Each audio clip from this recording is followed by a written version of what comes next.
भगवान शिव कहते हैं चाहे कितने ही सगे हो, इन तीन लोगों के साथ स्त्री को कभी ना छोड़ें। एक समय की बात है, भगवान शिव और माता पार्वती कैलाश पर्वत पर बैठे हुए थे।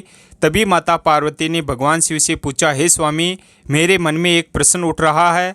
तब भगवान शिव ने कहा, हे देवी पार्वती, आपके मन में ऐसा कौन सा प्रश्न है, आप निसंकोच होकर पूछिए।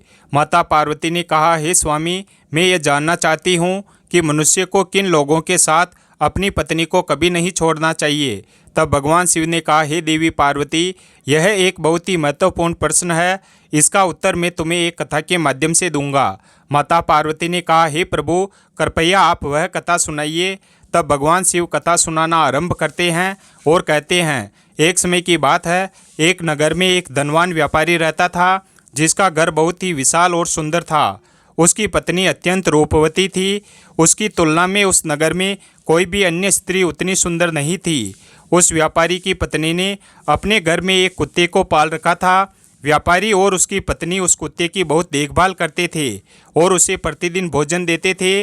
उनके घर में कई नौकर थे और व्यापारी अक्सर व्यापार के सिलसिले में नगर से बाहर जाता था। एक दिन वह कुत्ता व्यापारी से कहने लगा, हे व्यापारी, आपको अपनी पत्नी को अकेला छोड़कर नहीं जाना चाहिए। व्यापारी ने जिज्ञासा से पूछा, हे श्वान, तुम ऐसा क्यों कह रहे हो? मैं अपनी पत्नी को अपने ही घर में अकेला क्यों नहीं छोड़ सकता? तब कुत्ता कहता है, हे व्यापारी, मैं आपको यह बात एक कहानी के माध्यम से बताता हूँ, आप ऐसे नहीं समझेंगे। तब वह व्यापारी कहता है, ठीक है श्वान, तुम कहानी सुनाओ। भगवान शिव कहते हैं, हे देवी पार्वती। अब वह कुत्ता अपनी कहानी सुनाना प्रारंभ करता है और कहता है, हे व्यापारी, आप इस कहानी को पूरा ध्यान लगाकर मन से सुनिए और जो मैं आपको इस कहानी के माध्यम से बातें बताऊंगा, आप वह बातें याद जरूर रखना। अब वह कुत्ता कहानी को सुनाना आरंभ करता है और कहता है, एक बार की बात है, किसी राज्य में महाराज धन सिंह नाम के एक राजा राज्य करते थे। धन सिंह एक सन की किस्म के राजा थे। एक बार वह भ्रमण करने के लिए जंगल में चले जाते हैं। जंगल में घूमते घूमते उनकी मुलाकात एक संत महात्मा से हो जाती है। वह साधु एक पाखंडी था। राजा धन सिंह सभी साधु संतों पर बहुत विश्वास करता था। उस साधु को देखकर राजा धन सिंह के मन में एक जिज्ञासा उठी। राजा धन सिंह ने उस साधु को अपना परिचय दिया और उससे पूछने लगे, हे साधु महात्मा, आप बहुत पहुँचे हुए संत दिखाई पड़ते हैं। मेरी रानी इस समय गर्भवती है। मैं जानना चाहता हूँ कि मेरी रानी की कोख से पुत्र का जन्म होगा या पुत्री का। तब वह ढोंगी साधु कहने लगा, हे राजन, मैं यह तो नहीं बता सकता कि आपकी रानी की कोख से पुत्र का जन्म होगा या पुत्री का, परंतु हे राजन, मैं तुम्हें इतना जरूर बता सकता हूँ कि अगर तुम्हारी रानी ने किसी पुत्री को जन्म दिया तो तुम्हारा सर्वनाश हो जाएगा। उस ढोंगी साधु की यह बात सुनकर राजा बड़ा ही भयभीत हो गया और वह सोचने लगा कि अगर मेरी रानी ने किसी पुत्री को जन्म दे दिया तो मेरी मृत्यु हो जाएगी। यही बात सोचकर राजा को पुत्री के नाम से नफरत होने लगी।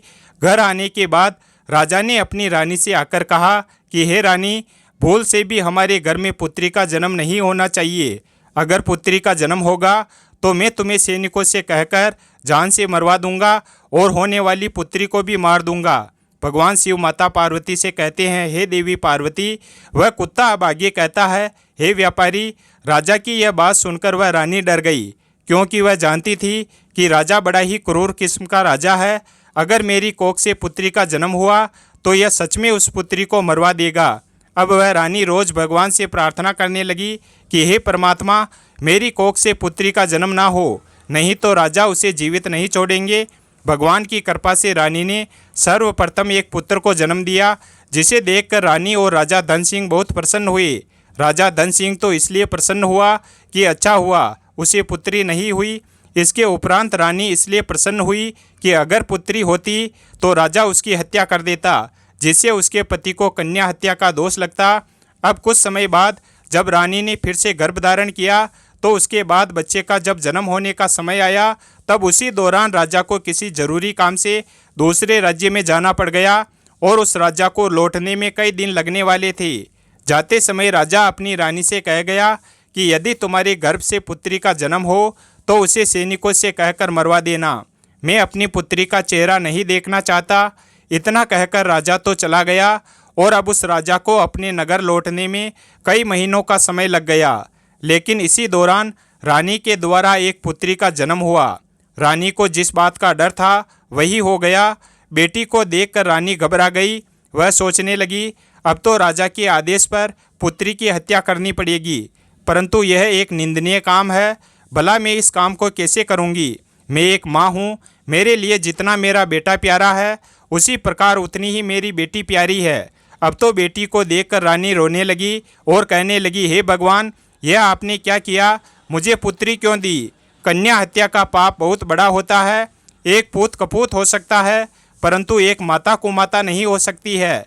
रानी अब एक गहरी सोच में पड़ गई थी। उसकी आंखों में आंसुओं को देखकर एक दाई ने सहानुभूति से पूछा, हे राजमाता, आपके नेत्र क्यों नीर बहा रहे हैं? आपके घर में कन्या का जन्म हुआ है, यह तो आनंद का क्षण है, परंतु आप शोकाकुल क्यों है? रानी ने उत्तर दिया, जो अनहोनी होनी नहीं थी वही घटित हो गई है। रानी ने दाई को विस्तार से समझाया कि राजा धन सिंह ने कहा है कि अगर पुत्री होगी तो उसे मार दिया जाएगा। हे दाई माँ, आप ही बताइए कि मैं इस निर्दोष जीव को कैसे समाप्त कर सकती हूँ? दाई ने आश्वासन दिया और कहा, हे राजमाता, आप चिंता ना करें। आप राजा को यह कह दें कि मैंने लड़की को मार दिया है। मैं इसे सबके सामने ले जाकर मृत्यु के घाट उतारने का नाटक करूँगी, परंतु वास्तव में मैं इसे अपनी पुत्री की भांति पालूंगी। यदि कोई पूछेगा तो मैं कह दूंगी कि यह मेरी भांजी है। रानी यह बात सुनकर अत्यंत प्रसन्न हुई और सोचने लगी कि यही ठीक होगा। भले ही मैं अपनी कन्या को ना देख पाऊँ, पर उसका जीवन तो सुरक्षित रहेगा। रानी ने अपनी पुत्री के पालन पोषण के लिए दाई को कुछ स्वर्ण आभूषण प्रदान किए और कहा, हे दाई माँ, आपके इस उपकार को मैं जीवन भर नहीं भूलूंगी। यदि आपको कभी धन की आवश्यकता हो तो मैं आपको इससे भी अधिक धन प्रदान करूंगी, किंतु कृपया मेरी बेटी के इस सत्य को दुनिया के सामने न आने देना। भगवान शिव ने माता पार्वती से कहा, हे देवी पार्वती। दाई को समझाने के पश्चात रानी ने अपनी बेटी को दाई के हाथों में सौंप दिया। धीरे धीरे उस दाई ने पूरे राज्य और महल में यह खबर फैला दी कि राजा के आदेश के अनुसार उसने बच्ची को मार दिया है और उसे ज़मीन में दफना दिया है। बच्ची को ले जाने के बाद दाई ने उसका बहुत ही अच्छे से पालन पोषण शुरू कर दिया। कुछ समय बीतने के बाद जब राजा धन सिंह अपने राजमहल में वापस आए तो उन्हें भी यही बताया गया कि उनके जाने के बाद रानी ने एक बेटी को जन्म दिया था और उस बेटी को उनके आदेश के अनुसार मारने के बाद ज़मीन में दफना दिया गया। यह सुनकर राजा बहुत प्रसन्न हुए। दाई ने बच्ची को अपनी भतीजी बताकर उसका पालन पोषण किया। जब भी रानी को अपनी बेटी को देखने की इच्छा होती तो दाई उसे राजमहल ले आती। बच्ची को देखकर रानी की ममता उमड़ पड़ती और वह चोरी छिपे उससे प्यार करती। यदि कोई पूछता कि यह बच्ची कौन है तो रानी उसे दाई के भाई की बेटी बताती। अपनी पुत्री को देखकर रानी को बहुत सुकून मिलता और वह दाई को धन, वस्त्र और आभूषण दिया करती। रानी के आदेश अनुसार दाई ने बेटी की परवरिश में कोई कमी नहीं आने दी और धीरे धीरे वह बेटी बड़ी होने लगी और जवान हो गई। रानी की पुत्री का पालन पोषण राजमहल में नहीं बल्कि एक गरीब के घर में हुआ था, परंतु फिर भी वह एक सुंदर राजकुमारी की तरह दिखाई देती थी। जैसे जैसे वह कन्या जवानी की दहलीज पर कदम रखती गई उसकी सुंदरता और भी निखरती गई। जब वह पूर्ण युवती बनी तो दाई ने उसे राजमहल ले जाना बंद कर दिया। वह अपना समय दाई के घर में ही बिताने लगी। भगवान शिव ने माता पार्वती से कहा, हे देवी पार्वती, एक दिन राजा धन सिंह अपने नगर का भ्रमण कर रहे थे। उनकी सवारी दाई के घर के सामने से गुजर रही थी। उसी समय वह कन्या अपने घर के बाहर अपने बाल सुखा रही थी। उसकी सुंदरता ने राजा को मंत्रमुग्ध कर दिया और वह उसकी ओर आकर्षित हो गए। राजा ने अपने मंत्री से पूछा, हे मंत्री जी, यह राजकुमारी जैसी दिखने वाली कन्या कौन है? उसकी सुंदरता ने मुझे मोहित कर दिया है। मंत्री ने जल्दी से पता लगाया और राजा को बताया कि वह कन्या एक बूढ़ी औरत की भतीजी है। राजा को रात भर नींद नहीं आई। उस कन्या की सुंदरता और कोमलता उनके मन में बस गई थी। सुबह होते ही राजा ने मंत्री से कहा, मंत्री जी, वह लड़की इतनी सुंदर है कि उसने मेरी रातों की नींद उड़ा दी है। मैं उसके बिना नहीं रह सकता। तुम कुछ लोगों को लेकर जाओ और उस बूढ़ी औरत से उस लड़की के साथ मेरे विवाह की बात करो। उसी दिन राजा के आदेश पर मंत्री ने कुछ सैनिकों के साथ उस लड़की का हाथ मांगने के लिए दाई के घर का रुख किया और जाकर के उन्होंने दाई को सारी बात बताई। राजा के विवाह के प्रस्ताव को सुनकर दाई के होश उड़ गए। वह सोचने लगी, हे भगवान, यह कैसी विपत्ति आ गई है। यह कन्या तो उसी राजा की पुत्री है और राजा इस सत्य से अनजान है। उसी क्षण बूढ़ी माँ ने स्पष्ट इनकार कर दिया और कहा कि मैं एक निर्धन स्त्री हूँ और ये मेरी भतीजी राजा के योग्य नहीं है। कृपया इस रिश्ते के लिए दोबारा मेरे द्वार पर ना आएं। मंत्री ने उत्तर दिया, तुम कैसी मूर्ख स्त्री हो। राजा के साथ अपनी पुत्री के विवाह का अवसर पाकर भी तुम इनकार कर रही हो। यह तो तुम्हारे सौभाग्य की बात है। राजा स्वयं तुम्हारी पुत्री से विवाह करना चाहते हैं, लेकिन उस बूढ़ी औरत ने दृढ़ता से राजा के साथ अपनी पुत्री के विवाह के प्रस्ताव को ठुकरा दिया। जब बूढ़ी औरत नहीं मानी तो मंत्री ने राजा के महल में वापस जाकर राजा को सारी बातें बताई। राजा ने गुस्से में आकर तुरंत ऐलान किया कि उस बूढ़ी औरत को दरबार में लाया जाए। राजा के सिपाही उस बूढ़ी औरत को बंदी बनाकर दरबार में लाए, जहां राजा के आदेश पर उसे जोर जोर से कोड़े मारे गए, जिसे वह सहन नहीं कर पाई और दुखी होकर बूढ़ी औरत ने राजा के समक्ष सच्चाई उजागर कर दी। उसने चीखते हुए कहा, हे राजन, यह कन्या कोई और नहीं है बल्कि आपकी ही सगी बेटी है। जब आपकी रानी ने मुझे इसे मारने के लिए दिया तो मैंने इसे मारना उचित नहीं समझा और मैंने इसे अपने घर में रखकर अपने भाई की बेटी बताकर पाला। मैंने ही आपकी बेटी को पाल पोस कर इतना बड़ा किया है। यदि आप अपनी ही बेटी से विवाह करेंगे तो आप बहुत बड़े पाप के भागीदार बनेंगे। राजा यह सुनकर स्तब्ध रह गया। उसने अपना सिर पीटा और सोचा, हे भगवान, मैं ये कितना बड़ा पाप करने जा रहा था। तूने मुझे इतने बड़े पाप में पड़ने से बचा लिया। लेकिन फिर भी राजा धन सिंह उस दाई पर और भी अधिक क्रोधित हो गया। उसने अपने बेटे को आदेश दिया और कहा कि बेटा, अपनी बहन को जंगल में ले जाओ और वहां जाकर उसका सिर काट दो और उसे वहीं गाड़ दो, और मुझे प्रमाण देने के लिए तुम उसकी दोनों आंखें निकाल कर मुझे लाकर दिखा दो। राजा का बेटा, रानी की पहली संतान, जो उस लड़की से बड़ा था, अब वह भी जवान हो चुका था। अपने पिता की इन बातों को सुनकर वह बहुत परेशान हो गया। वह सोचने लगा कि पिताजी ने मुझे एक बहुत ही बड़ा पाप का कार्य सौंप दिया है। इतने वर्षों के बाद मुझे मेरी बहन मिली है और मैं उसे अपने हाथों से कैसे मार सकता हूँ। अगर मैं ऐसा करता हूँ तो भगवान मुझे कभी माफ़ नहीं करेंगे। हे भगवान, यह पाप मुझसे ना कराओ। यह सोच सोच कर राजकुमार बहुत दुखी हो गया। वह सोचने लगा कि मैं अपनी बहन की हत्या कैसे करूँगा, मैं उसकी आंखें कैसे निकाल पाऊँगा। अगर मैं अपने पिता को बहन की हत्या करने से मना करता हूँ तो मेरे पिताजी बहुत जिद्दी हैं। वह मुझसे नहीं तो किसी और से कहकर मेरी बहन को अवश्य ही मरवा देंगे। भगवान शिव ने कहा, हे देवी पार्वती, वह कुत्ता आगे कहता है। मजबूर होकर राजकुमार अपनी बहन को लेकर जंगल की ओर चल पड़ा। जंगल में ले जाते समय भाई का प्यार बहन के प्रति उमड़ पड़ा और उसने अपनी बहन से कहा, मेरी प्यारी बहन, मैं किसी भी सूरत में तुम्हारा खात्मा नहीं कर पाऊँगा। मैं तुम्हें यहाँ अकेला छोड़ देता हूँ। अब तुम्हारी किस्मत तुम्हारे साथ है और अगर ईश्वर ने चाहा तो तुम निश्चित ही सुरक्षित रहोगी। बहन ने उत्तर दिया, भैया, तुम मुझे मार दो और मेरी आंखें निकाल कर पिताजी को दिखा दो। अगर तुम ऐसा नहीं करोगे तो पिताजी तुम्हें भी सजा देंगे। फिर दोनों भाई बहन ने एक दूसरे को कसकर गले लगाया और बहुत रोए। उनके दिल पर दुखों का बोझ भारी पड़ रहा था, लेकिन अंत में राजकुमार ने फैसला किया कि वह अपनी बहन को नहीं मारेगा। उसने अपनी बहन को समझाया, बहन, मैं तुम्हें इस जंगल में छोड़ रहा हूँ। ईश्वर की जो मर्जी होगी वही होगा। मैं पिताजी को कोई बहाना बना दूंगा। इतना कहकर उसने अपनी बहन को जंगल में छोड़ दिया और आगे बढ़ गया। जंगल में आगे जाकर उसने एक हिरण को देखा और उसे मार दिया और उसकी आंखें निकाल ली। फिर वह अपने पिता के पास पहुंचा और हिरण की आंखें दिखाते हुए कहा, पिताजी, मैंने मेरी बहन को मारकर एक बहती हुई नदी में फेंक दिया। राजा को विश्वास हो गया कि उसके पुत्र ने लड़की को मार दिया है। इधर रानी ने अपने बेटे को बुलाकर पूछा, क्या तुमने सच में अपनी बहन को मार दिया है? राजकुमार ने उत्तर दिया, माँ, मैं आपसे झूठ नहीं बोलूँगा। मैंने अपनी बहन को नहीं मारा है बल्कि उसे जंगल में छोड़ दिया है।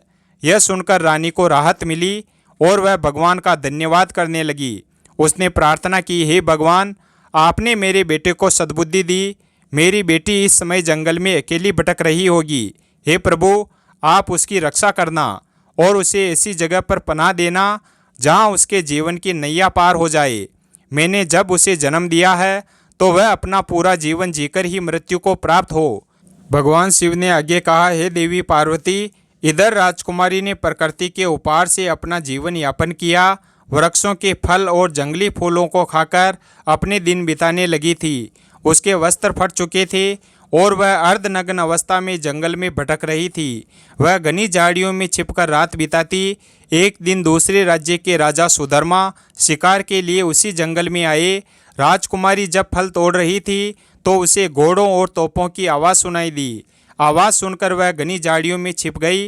राजा सुधर्मा उसी वृक्ष के नीचे आराम करने के लिए बैठ गए जहां राजकुमारी छिपी हुई थी। जब राजा की नज़र झाड़ियों पर पड़ी तो उन्होंने एक मानवीय आकृति देखी। उन्होंने पुकारा, कौन है वहाँ झाड़ियों में? क्या कर रहे हो? जो भी हो बाहर आओ और मेरे सामने आओ। मैं तुम्हें आश्वासन देता हूँ कि तुम्हें कोई हानि नहीं पहुँचाई जाएगी। तभी झाड़ियों से आवाज़ आई कि मैं एक दुखी स्त्री हूँ और मेरे वस्त्र पूरी तरह से फट चुके हैं। यदि आप मुझे वस्त्र दे सकते हो तो मैं बाहर आ सकती हूँ। राजा ने उसे एक चादर दी और राजकुमारी उसे ओढ़कर बाहर आ गई। राजा ने उसकी सुंदरता देखी और सोचा कि वह उनकी रानी बनने के योग्य है। उन्होंने उसे अपनी रानी बनने का प्रस्ताव दिया और राजकुमारी ने सहमति जताई। अब भगवान शिव आगे कहते हैं, हे देवी पार्वती, कहते हैं ना कि डूबते हुए को तिनके का सहारा ही बहुत होता है। यहाँ तो फिर भी एक राजकुमार था जो कि उस कन्या को अपनी पत्नी बनाना चाहता था। अब वह कुत्ता आगे उस व्यापारी से कहता है कि हे व्यापारी, इसके बाद वह राजा उस कन्या को अपने घोड़े पर बैठाकर अपने राज्य में ले आया। तो सबसे पहले तो वह अपने पिता के समय के एक बुजुर्ग मंत्री के घर में जा पहुंचा और उस लड़की को उस बुजुर्ग मंत्री के घर पर छोड़ दिया। और उस राजा ने उस मंत्री से कहा, हे मंत्री जी, आप ऐसा समझो कि यह आपकी ही पुत्री है और मैं इस लड़की से विवाह करूंगा। यदि मैं इसे अपने महल में ले जाऊंगा तो लोग बोलेंगे कि राजा किसी लड़की को भगाकर लाया है। इसलिए मैं इसे संपूर्ण विधि विधान से शादी करके अपने महल ले जाना चाहता हूँ। तब तक यह तुम्हारे घर में तुम्हारी पुत्री बनकर रहेगी। कल मैं कई लोगों के साथ तुम्हारे घर रिश्ता मांगने आऊँगा और फिर इससे विवाह करके अपने महल को ले जाऊँगा। अब उस मंत्री ने जवाब दिया, हे राजन, यह आपकी अमानत है और अब यह मेरी पुत्री है। आपका जब मन करे आप इससे विवाह करके अपने महल को ले जाएं। तब तक मैं इसका बहुत ही अच्छे से ख्याल रखूंगा। अगले दिन राजा के सेनापति और मंत्री ने बूढ़े मंत्री के घर जाकर राजकुमारी का हाथ मांगा और जल्द ही उनका विवाह हो गया। विवाह के बाद राजकुमारी राजा सुधर्मा की पत्नी बनकर रहने लगी और दोनों बहुत प्रसन्न थे। राजा ने कभी भी अपनी पत्नी से उसके अतीत के बारे में नहीं पूछा और दोनों ने 3 वर्ष साथ बिताए। जब रानी ने एक पुत्र को जन्म दिया तो राजा और भी खुश हो गया। एक दिन राजा ने रानी से उसके कुल और अतीत के बारे में पूछा, लेकिन राजकुमारी ने बात को टाल दिया। कुछ समय बाद जब रानी ने दूसरे पुत्र को जन्म दिया तो राजा ने फिर से उसी बात को दोहराया। राजकुमारी अपने अतीत की बातें अपने पति को नहीं बताना चाहती थी, लेकिन राजा उसके अतीत को जानने के लिए उत्सुक था। रानी ने सोचा कि राजा उससे बहुत प्रेम करते हैं, इसलिए उसने अपने जीवन की सारी कहानी राजा को बता दी। राजा ने राजकुमारी की दुख भरी दास्तान सुनी और उसकी आंखों में आंसू आ गए।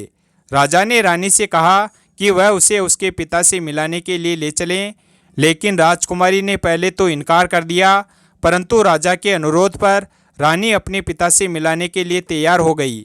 भगवान शिव ने कहा, हे देवी पार्वती, वह कुत्ता आगे कहता है।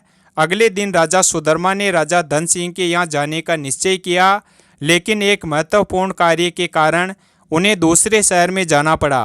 राजा ने अपने मंत्री और सेनापति को रानी और दोनों बच्चों के साथ राजा धन सिंह के राज्य की ओर रवाना कर दिया। राजा ने रानी को समझाया कि वह उनके पहुंचने से पहले वहां पहुंच जाएंगे। इस प्रकार राजा सुधर्मा का मंत्री और सेनापति कुछ सेना के साथ राजकुमारी को लेकर धन सिंह के राज्य की ओर चल पड़े। राजा सुधर्मा के राज्य से राजा धन सिंह के राज्य तक की दूरी काफ़ी अधिक थी, इसलिए उनकी यात्रा में शाम ढल गई और उन्होंने रात्रि विश्राम के लिए एक स्थान पर तंबू लगाने का निर्णय लिया। जहां राजकुमारी का तंबू लगाया गया था, वहीं मंत्री ने भी अपना तंबू स्थापित कर दिया।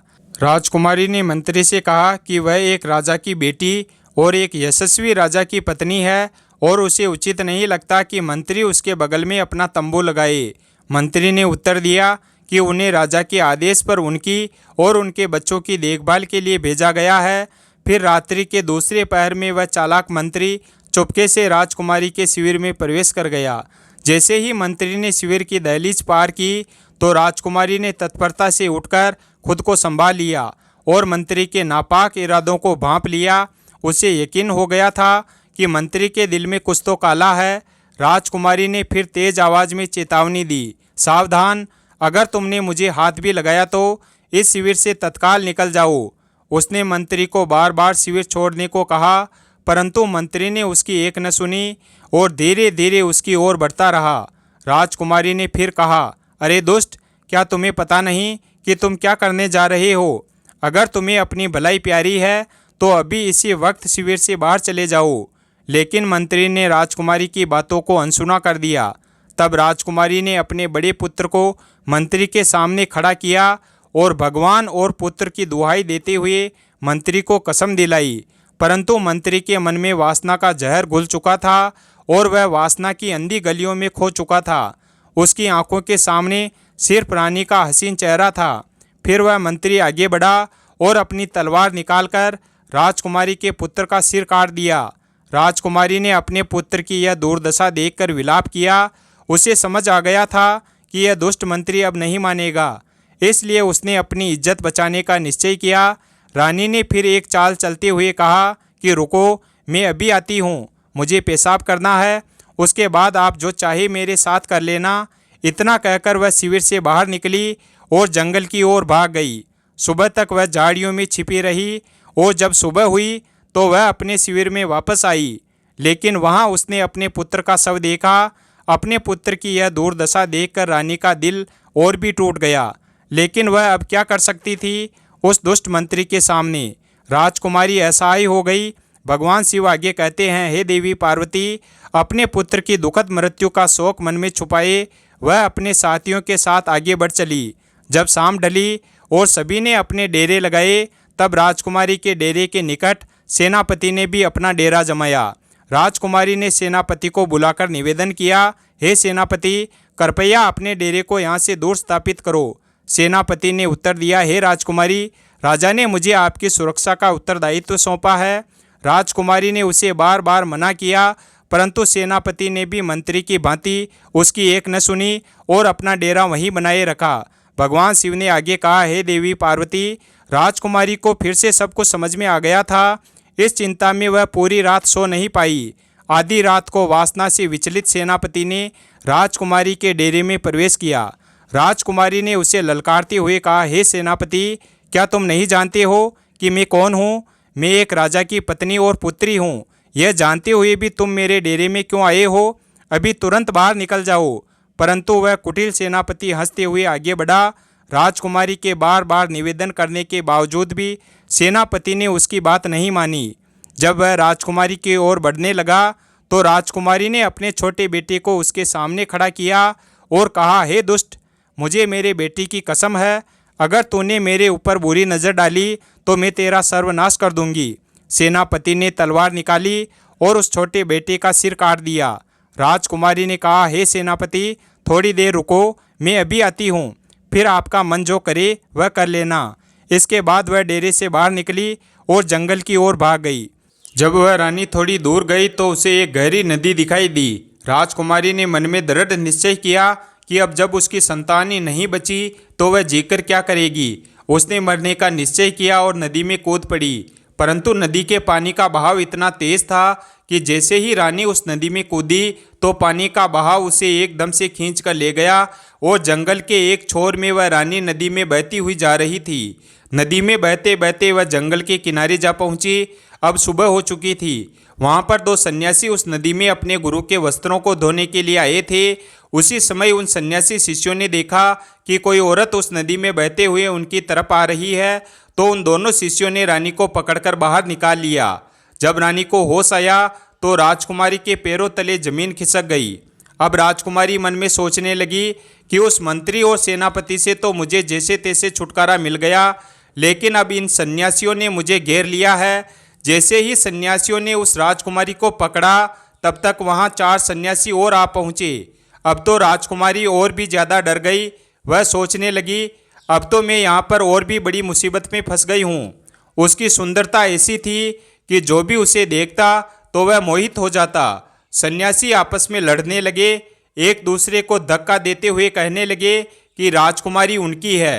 अंत में एक सन्यासी ने सोचा कि इस तरह से तो कोई हल नहीं निकलेगा। उन्होंने तय किया कि राजकुमारी को उनके गुरु के पास ले जाएंगे, जो इस मामले का फैसला करेंगे। गुरु के पास पहुंचकर उन सन्यासियों ने अपनी इच्छा जाहिर की। गुरु ने अपने शिष्यों को एक स्त्री के पीछे लड़ते हुए देखा तो वह उन्हें समझाने लगे। वह एक विद्वान और तपस्वी संत थे। उन्होंने राजकुमारी को देखते ही समझ लिया कि वह राजघराने से है। उन्होंने शिष्यों को समझाया कि वे उसे अपनी बहन के रूप में स्वीकार करें, जिससे उनकी जिंदगी बदल सकती है। शिष्यों ने गुरु की बात मानी और रानी को अपनी बहन बना लिया। वह सभी रानी के पिता धन सिंह के राज्य में रहते थे। अब राजकुमारी को पता चल गया था कि वह अपने पिता के राज्य में प्रवेश कर चुकी है। यहाँ के राजा उसके पिता धन सिंह है। अब रानी उन सन्यासियों के आश्रम पर रहने लगी। वह सन्यासी उसे अपनी बहन की तरह रखते थे। उधर राजा सुधर्मा अपने मंत्री और सेनापति से आकर मिला तो उसने अपनी पत्नी और बच्चों को वहां पर नहीं देखा। अब उस राजा ने आकर के सेनापति और मंत्री से अपनी पत्नी और बच्चों के बारे में पूछा तो मंत्री और सेनापति एक साथ और एक ही स्वर में कहने लगे, हे महाराज, मुझे क्षमा करना, आपकी जो रानी थी वह रानी नहीं बल्कि एक डायन थी। उसने रात के अंधेरे में आपके दोनों बच्चों को मारकर भाग गई। उन्होंने इस प्रकार से कहा कि राजा सुधर्मा को विश्वास हो गया। अब वह राजा सोचने लगा, अगर कोई झूठ बोलेगा तो एक बोलेगा, दूसरा क्यों बोलेगा। अब तो हम उसके पिता राजा धन सिंह के राज्य में जरूर जाएंगे। अति शीघ्र सभी लोग राजा धन सिंह के राज्य में चलिए। उधर राजा सुधर्मा अपने सेनापति और मंत्री के साथ अपनी पत्नी के पिता के पास जाता है। इधर राजकुमारी ने अपने उन 6 भाइयों से कहा जो उस समय सन्यासियों के रूप में थे, हे भाइयों, तुम सभी राजा के पास जाओ और उनसे कहना कि अगर राजा किस्सा सुनना चाहें तो हमारी बहन उनको किस्सा सुना सकती है। यदि राजा किस्सा सुनना चाहेंगे तो वह हमें दरबार में बुलाएंगे। अब क्योंकि राजकुमारी को पता था कि उसके पिता को किस्सा सुनना बहुत अच्छा लगता है, अब तो वह 6 ही सन्यासी भिक्षा मांगने के बहाने राजा धन सिंह के दरबार में पहुंच गए। उन्होंने राजकुमारी के द्वारा कही गई बात राजा के सम्मुख जाकर के कह दी। सन्यासियों की बात सुनने के बाद राजा ने तुरंत ही उन्हें मंजूरी दे दी। अब तो किस्सा सुनाने के लिए अगले दिन सन्यासी अपनी बहन को लेकर राज दरबार में पधारे। उस समय राजकुमारी सन्यासियों के भेष में थी, इसलिए उसे कोई भी पहचान नहीं पाया। जब वह राज दरबार में किस्सा सुनाने लगी तो सब लोग बड़े ध्यान से सुनने लगे। राजा को उस लड़की का किस्सा बहुत पसंद आया। अब तो राजा ने उसे बहुत सारा इनाम भी दे दिया। अब सभी सन्यासी बोले, हे महाराज, जब भी आपका किस्सा सुनने का मन करेगा तो हम अपनी बहन को लाया करेंगे। अब तो धीरे धीरे उन सन्यासियों के दिन ही बदल गए। पहले तो वह सन्यासी नगर नगर जाकर भिक्षा मांगते थे, परंतु अब तो उन सबको राजा से ही इतना धन प्राप्त हो जाता था कि कहीं उन्हें मांगने की जरूरत ही नहीं पड़ती थी। भगवान शिव ने आगे कहा, हे देवी पार्वती, वह कुत्ता आगे कहता है। अगली रात को राजकुमारी राजा को किस्सा सुनाने के लिए उनके राज दरबार में आई तो उसने अपने पति, मंत्री और सेनापति को वहीं खड़े हुए देखा। तब राजकुमारी ने सोचा, आज तो यह सभी यहाँ पर उपस्थित है तो आज तो किस्सा सुनाने में बहुत ज़्यादा आनंद आएगा। तब राजकुमारी पर्दे की आड़ में अपनी जगह पर आकर बैठ गई और अपने पिताजी से कहने लगी, हे राजन, आज मैं आपके लिए एक बहुत ही दर्द भरी कहानी लेकर आई हूँ। यदि कहानी को प्रारंभ करने से पहले किसी को कोई ज़रूरी काम है तो आप अभी दरबार से उठकर उसे कराएं। किस्सा सुनने के दौरान यदि कोई व्यक्ति बीच में से जाएगा तो मैं उसी समय अपना किस्सा सुनाना बंद कर दूंगी। अब उस राजा ने जवाब दिया, बेटी, तुम अपना किस्सा सुनाओ, तुम जैसा कहोगी हम वैसा ही करेंगे। किस्से के बीच में से इस दरबार में से कोई भी उठकर नहीं जाएगा। अब तो राजा और दरबार के सभी दरबारी किस्सा सुनने के लिए बैठ गए। अब उन सभी में उसका पति और वह विश्वासघाती मंत्री और सेनापति भी थे। अब तो राजकुमारी ने राजा के दरबार में अपना किस्सा सुनाना शुरू कर दिया। अब वह कहने लगी, हे सभा के लोगों, इस कहानी को ध्यान से सुनना। अब वह राजकुमारी किस्सा सुनाने लगी। किसी देश में एक राजा रहता था जो बहुत ही जालिम राजा था। उस राजा को अपनी पुत्री से बहुत ज़्यादा नफरत थी। एक दिन जब राजा के यहाँ एक कन्या का जन्म हुआ तो उसने अपनी बेटी को अपने पुत्र के हाथों जंगल में मरवाने का आदेश दिया। राजा ने अपने पुत्र को आज्ञा दी कि वह उस कन्या को मारकर उसकी आंखें निकाल ले। राजा धन सिंह ने जब यह कहानी सुनी तो उन्हें एहसास हुआ कि यह तो उनकी ही कहानी है। खुशी से भरकर धन सिंह ने सन्यासियों की तरफ मोतियों की माला फेंकते हुए कहा, इस किस्से को अंत तक सुनाया जाए। रानी के किस्सा सुनाने पर राजा की आंखों में आंसू आ गए, क्योंकि उन्हें अपनी करनी पर पश्चाताप हो रहा था। फिर राजकुमारी ने बताया कि जब उसका भाई उसे मारने के लिए जंगल में ले गया तो उसने अपनी सगी बहन को नहीं मारा, वह उसे जंगल में छोड़कर वापस लौट आया। यह जानकर राजा थोड़ा प्रसन्न हुआ और सोचने लगा कि शायद उसकी पुत्री आज भी जीवित हो सकती है। राजकुमारी ने अपनी कहानी जारी रखी और कहा कि जब उसका भाई उसे जंगल में छोड़ आया तो वह बेचारी भूख और प्यास से व्याकुल होकर इधर उधर भटकने लगी। भूख लगने पर वह वृक्षों के पत्ते और फल फूल खाकर अपना पेट भरती थी। इस तरह से अपने आप को जीवित रखती थी। जंगल में रहते हुए उसके पास एक भी वस्त्र नहीं बचा था। एक दिन एक घोड़ी पर सवार राजा वहां आया। राजा ने उस निर्वस्त्र लड़की को देखा और उसे अपनी चादर देकर उसका बदन ढकने में मदद की। फिर राजा ने उसे अपने साथ अपने नगर ले जाकर उससे विवाह कर लिया। रानी ने अपनी कहानी जारी रखी। जब राजा सुधर्मा ने इस किस्से को सुना तो उन्हें एहसास हुआ कि यह उनकी ही कहानी है। खुशी से उन्होंने सन्यासियों की तरफ मोतियों की दूसरी माला फेंकी और कहा कि यह किस्सा अंत तक सुनाया जाए। राजकुमारी ने आगे कहा, वह लड़की एक राजा की रानी बन चुकी थी और उसकी कोख से 2 पुत्रों ने जन्म लिया। एक दिन उसके पति ने उसके जीवन की पूरी घटना पूछी। उसने अपने पिता की करतूतें अपने पति को बताई, जिसे सुनकर उसका पति दुखी हुआ। वह दिल का अच्छा इंसान था। यह जानकर कि उसकी पत्नी एक राजा की पुत्री है, उसने उसे उसके पिता से मिलाने का निश्चय किया। लेकिन उसने एक गलती की। उसने अपनी पत्नी और बेटों की सुरक्षा के लिए स्वयं नहीं जाकर अपने मंत्री और सेनापति को उनके साथ भेज दिया। यह उस राजा की सबसे बड़ी भूल थी। भगवान शिव ने आगे कहा, हे देवी पार्वती, वह कुत्ता आगे कहता है कि चाहे कोई कितना भी सगा क्यों ना हो, अपनी जवान स्त्री, जवान बहन या जवान बेटी को किसी दूसरे पर भरोसा करके उसके साथ नहीं भेजना चाहिए और ना ही उसके पास छोड़ना चाहिए, चाहे वह कितना ही वफादार और कितना ही विश्वास पात्र क्यों ना हो। मगर जब वासना दिमाग पर हावी होती है तो सारी वफादारी और सारा विश्वास धरा का धरा रह जाता है। और स्त्री तो वैसे भी पुरुष के लिए आकर्षण का केंद्र होती है। अगर वह अकेली किसी अन्य पुरुष के साथ जाती है या ठहरती है तो उस पुरुष के मन में काम रूपी विचार आ ही जाता है। भूल कर भी अपनी बहन बेटी को किसी अन्य पुरुष के साथ नहीं छोड़ना चाहिए, खास करके तब तो और भी नहीं छोड़ना चाहिए जब कोई पुरुष जवान हो, सुंदर हो और अकेला हो।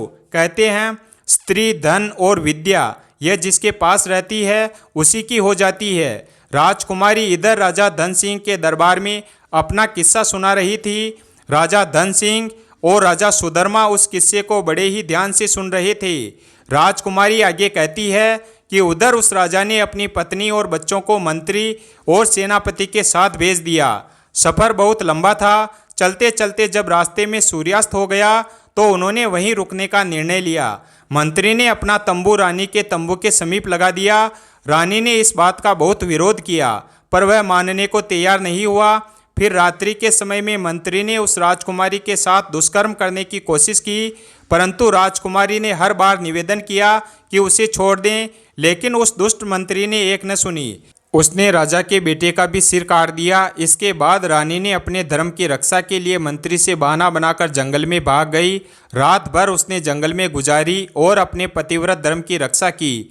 दूसरे दिन जब रानी अपने तंबू में वापस आई तो वह अपने बेटे की लाश को देखकर रोने लगी। जैसे जैसे कहानी आगे बढ़ती जा रही थी तो उधर मंत्री की हालत खराब होती जा रही थी। अब तो धीरे धीरे वह मंत्री भी बहाना बनाते हुए राजा के दरबार से उठकर जाना चाहता था, तो राजा ने तुरंत ही उसे डांट फटकार कर बैठा दिया। तब रानी आगे कहानी सुनाने लगी। अब दूसरे दिन जब वह वहाँ से आगे को चले और एक जगह रास्ते में फिर तंबू लगाए तो उस रात सेनापति तंबू में घुसकर दुष्कर्म की लालसा से रानी के पास जा पहुंचा। रानी ने पहले तो उसे खूब ललकार कर समझाया कि वह वहां से चला जाए, परंतु वह धूर्त लौटने को तैयार नहीं हुआ। तो रानी ने उसे अपने छोटे बेटे की कसम दी। यह कहानी सुनकर सेनापति भी घबराने लगा, सोचने लगा यहाँ तो मेरा भेद खुल रहा है। वह भी उठकर भागने को तैयार हुआ तो राजा ने डांट कर उसे भी वापस बैठा दिया। राजा सुधर्मा ने कहा, क्यों भाई, सच्चाई तुमसे सुनी नहीं जा रही है क्या? सेनापति भी अपना मुंह लटकाकर चुपचाप बैठ गया। इधर किस्सा जारी था। राजकुमारी कहने लगी, फिर उसके बाद सेनापति ने भी रानी के छोटे बेटे का कत्ल कर दिया। वह गलत भाव लेकर रानी के पास बढ़ता गया तो उस समय पर किसी तरह से राजकुमारी अपनी जान बचा करके वहां से भाग निकली और वहां से एक नदी में कूद गई। लेकिन उसकी किस्मत ने वहां पर उसका साथ नहीं दिया। वह बेचारी जिंदा बच गई। उस नदी के जल में बहते बहते जंगल के दूसरे छोर पर 6 सन्यासियों के पास पहुंच गई। सन्यासियों ने भी उस राजकुमारी को अपनी पत्नी बनाना चाहा, परंतु उनके महान और बुद्धिमान गुरुजी ने उन सन्यासियों से यह पाप होने से बचा लिया और गुरुजी के बार बार समझाने पर सन्यासियों ने उस राजकुमारी को अपनी बहन के रूप में स्वीकार कर लिया। फिर वह भाई अपने यहाँ जो राजा था उस राजा के यहाँ पर किस्सा सुनाने के लिए रोज अपनी बहन को ले जाने लगे। इतनी कहानी सुनाने के बाद में वह राजकुमारी अपना पर्दा हटाकर राजा के सामने आकर खड़ी हो गई। अपनी कन्या को देखकर राजा धन सिंह भी पहचान गए और उधर अपनी पत्नी को देखकर राजा सुधर्मा की आंखें भर आई। पत्नी को सामने देखकर राजा सुधर्मा बहुत प्रसन्न हुआ, लेकिन अपने पुत्रों की मृत्यु का दुख उसे अंदर ही अंदर खाए जा रहा था। राजा सुधर्मा राजा धन सिंह से आज्ञा मांगने लगा, महाराज, मेरा मंत्री और मेरा सेनापति मेरा ही शत्रु है। इन दोनों को मैं स्वयं दंड देना चाहता हूँ। तब उसी तरह से राजा सुधर्मा ने उन दोनों के सिर कलम कर दिए। पापियों को उनकी करनी का दंड मिल चुका था। इधर राजा धन सिंह ने अपनी बेटी को सीने से लगा लिया और बार बार उससे अपने किए की माफ़ी मांगने लगा। पुत्री ने अपने पिता को माफ़ कर दिया। भगवान शिव ने कहा, हे देवी पार्वती, वह कुत्ता आगे कहता है। इस प्रकार से राजकुमारी अपने पति के साथ कुछ दिन तक अपने पिता के घर पर ही रही। फिर उसके बाद राजा सुधर्मा अपनी पत्नी को लेकर अपने नगर लौट आया और हंसी खुशी के साथ समय व्यतीत करने लगा। फिर कुछ ही महीनों में रानी ने 2 जुड़वा बच्चों को जन्म दिया। अब तो उनकी खोई हुई खुशी वापस आ गई थी।